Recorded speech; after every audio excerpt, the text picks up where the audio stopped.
من دعائه عليه السلام في الاشتياق إلى طلب المغفرة من الله جل جلاله: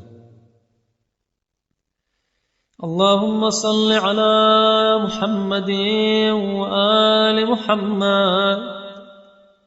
اللهم صل على محمد وآله وصيرنا إلى محبوبك من التوبة وأزلنا عن مكروهك من الإصرار.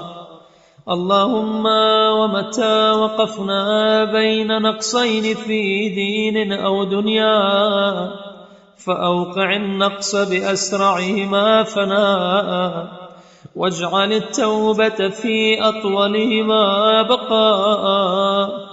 وإذا هممنا بهمين يرضيك أحدهما عنا ويسخطك الآخر علينا فمل بنا إلى ما يرضيك عنا، وأوهن قوتنا عما يسخطك علينا، ولا تخل في ذلك بين نفوسنا واختيارها، فإنها مختارة للباطل إلا ما وفقت، أمارة بالسوء إلا ما رحمت.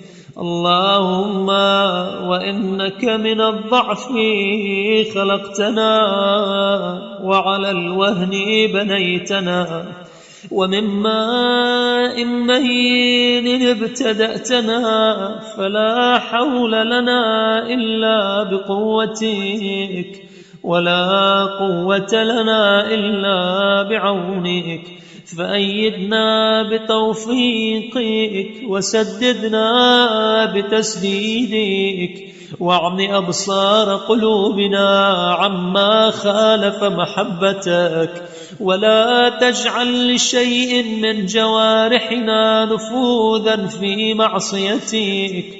اللهم فصل على محمد وآله، واجعل همسات قلوبنا وحركات أعضائنا ولمحات أعيننا ولهجات ألسنتنا في موجبات ثوابك، حتى لا تفوتنا حسنة نستحق بها جزاءك، ولا تبقى لنا سيئة نستوجب بها عقابك، برحمتك يا أرحم الراحمين.